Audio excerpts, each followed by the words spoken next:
So what's up, you guys? So I've been wanting to make this video for a long time, but I've been waiting for everything to come into play, waited for everything to get into place, and I haven't really decided what I wanted to do. I kept going back and forth, and I wasn't sure. So with that being said, and I do want to apologize for the camera and how close it is. I can't help that. I'm filming on my phone, and I have a 16E, and it doesn't have anything less than one-time magnification, which is stupid, but it is what it is. But with that being said, I'm gonna go ahead and get into it. So again, I've been wanting to do stuff to the Jeep, but I wasn't sure how I wanted to do it. Did I want to lower it? Did I want to lift it? Did I want to leave it alone? Did I want to try to get out of it? Did I want to try to do something else? Well, I can't really seem to get out of it, which it is what it is. At least I got a car, so I can't really complain that much. But like I said, I wasn't sure. I did put a leveling kit on it last year. I've got the Rough Country 2-inch leveling kit on it. And to the trained eye, you probably can tell, but to some people that don't have a Jeep or never really pay attention to them, you won't notice it. I notice it. It really doesn't look like it in my driveway, but it is on there. It looks like it now. That's just because the suspension's not compressed because it was jacked up a minute ago. But with that being said, I have figured out what I want to do. So since I already had the leveling kit on it, I'm going to put a lift on it and finish it out. I should have done this to begin with, but it is what it is. So I've bought the 2.5-inch lift that Rough Country sells for these. This is a 2019 Jeep Grand Cherokee with a WK2 platform, which ran from I think 2011 to 2022. So it's been out for 10 years. Again, mine's a 19. This is the kicker, and I know a lot of people are going to be like, oh, what? They're going to scoff at. It is a 2-wheel drive Jeep, and it is a V6. The V6 not so much, but the 2-wheel drive, I know a lot of people are going to bitch and moan, saying, oh, well, you wasted your money on the Jeep. Why'd you buy a 2-wheel drive? I could get into that all day. I'm not going to argue with people on the internet about why I purchased what I purchased. It is what it is. But anyway, this is what I have. This is what I'm working with. This is what I'm going to deal with. So it's not going to squat. It's not going to do anything stupid, but I am going to level it, lift it, so that way it does sit kind of level. And if I feel like that's not high enough, I'll go and find another way to get it even a little bit higher. But I also wanted to get new wheels and tires, or at least tires, because I am going to need some soon. So these are the factory 18s that came on this Jeep. These are probably the most used that I've seen in all of the Jeeps I ever see on the highway and the roads.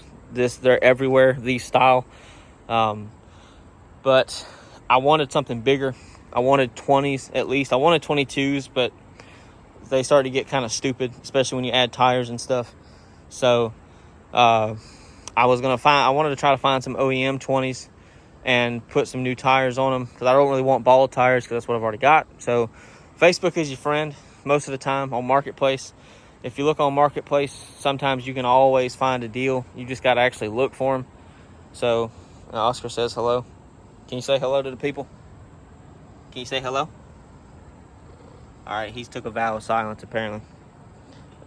He tried to talk.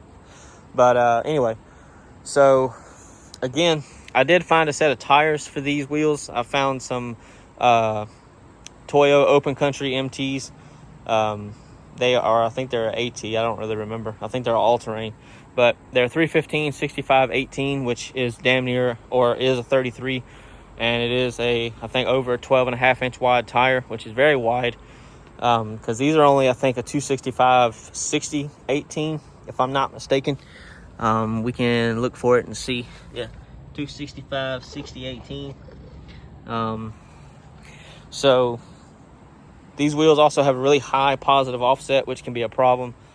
So I needed to find a set that either A, has a set of tires already on it, or B, I just need to buy the set of tires that I found. And the set of tires I found for these was, I think he wanted $1,200 for them, when originally, if you buy all four brand new, they're like $430 a piece. And it's like $1,800 when I did it on Custom Offset's website. So needless to say, I was going to take that deal, but I was like, no, I still want bigger wheels. So I was looking around a little bit more, and I found some. But this guy wanted $2,000 for them. I was like, well, I don't know about that. Like, they're black 20s off of a Summit or something, and they had brand new 33s on them. And well, here we are. So again, these are 33, 12, 50, 20. These are not a 285, 75, 18, or whatever the fuck they're supposed to be to convert back and forth. But these are a true 33-inch tall tire. I've got all four, obviously, but I did it on this side to see what would hit and what wouldn't, and I'll go into that in a minute. And yes, I know that there's not all 5 lug nuts. I'll get into that. And that's another reason why I wanted OEM or factory wheels that have already came off of something else, because when you buy aftermarket wheels, 9 times out of 10, the hub size is a lot different than on a factory wheel and factory hub.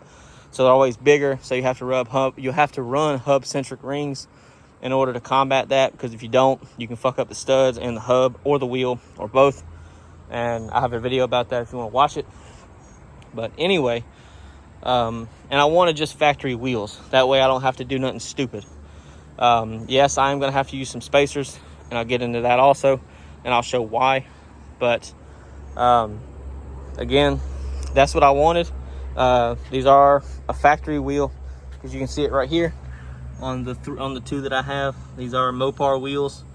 They're 20 by 8, so they don't have the offset that I need. Rough Country's directions for their 2.5-inch lift state that you need to get a wheel that I think has that's at least a 20 by 9 or 20 by 9.5, or at least a 20 by 8.5, and that has, I think, 30 millimeters of positive offset, so that way it'll fit on the vehicle without rubbing.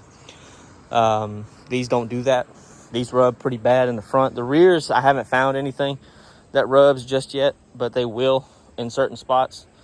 But like this one, you can see that it is flush with the hub. My phone's getting dim, so that means it's getting hot. But you can see it is flush against the hub. There's no spacers, no nothing in there. But you can see we run into a bit of a snag right here. So the inside of the tire is touching the stud for the ball joint, and it's also pretty much right up against the spindle. So that ain't gonna work.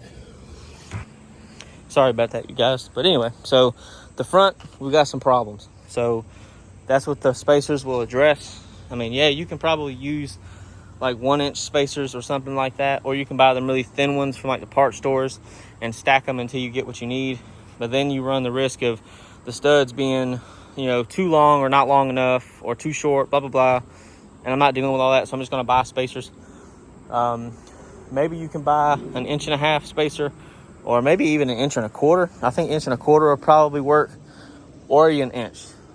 I did see a maroon version of this Jeep on the what's it called, on one of the Facebook pages, where somebody had the same wheels. I don't know if they didn't have the same kind of tires, but they said that they used 1-inch spacer, and it pretty much made it flush. So I don't know. Everything's different. Everything changes.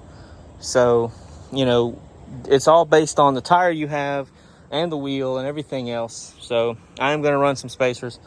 I'll probably buy the 1.5 and see what that does, and then go from there. I'll see if I can find a 1-inch. If I can, then we'll go with that. But also, when you buy spacers or you buy adapters, buy hub-centric ones. Don't buy ones that don't have the actual lip in the center to hold on to the wheel, because that's how people's shit falls apart. You see all these videos of these guys with the really high offset wheels, and their shit falls off. That's because, for one, they buy cheap ass spacers, and 2, they don't buy hub-centric spacers. So that's already 2 negatives on them. But yeah, I'll show everything. I'll make a more in-depth video of all of this stuff once I get everything squared away and I got everything figured out. But this is just an introduction. I also am going to have to do some stuff to this maintenance-wise. It is going to need the oil changed here in about, I think, a week or 2. It's also going to need the water pump replaced, because it's starting to leak pretty bad. I've replaced the coolant with water for the time being, because it's not cold, and I wanted to flush out the coolant system anyway. I'm going to replace it with that purple OAT coolant that Mopar uses. You can use the purple or the orange, whatever you want to use, but that's what I'm going to use. And I might replace the belts and the idler pulley and the tensioner and all of that at once, because I'm already going to be there. I don't want to have to deal with it at the last minute or when something actually happens. So there you go. But yeah, so there you go. I love the way that the Jeep looks. This is exactly how I want it to look. But yeah, I paid $1,500 for the whole set. I know that these wheels are very expensive if you buy them individually, like brand new. They're like, I think, $400 or $500 a piece. And like I said, they're factory wheels. So, you know, there you go. The only thing I'm not a fan of is I don't know what all this red shit is. But like, you see how dirty they are. So I need to clean them before I put them on the Jeep. So there you go. That's what's going on. I'll leave y'all with an exit shot of the Jeep with the wheels on it. But yeah, the rear doesn't seem to touch anywhere. The only place that it needs to get fixed is the bottom. I wanted to throw this in there, but again, I will go over all this again. It pretty much will touch right down here where the fender liner is, as far as full compression when the suspension cycles, and that could rip it off. So, because if you have to figure out what's going to win between that big ass tire and the carpet fender liner, it's pretty easy to figure that out. So there you go. So I'll leave y'all with that, and I hope y'all enjoy. I'll see y'all later.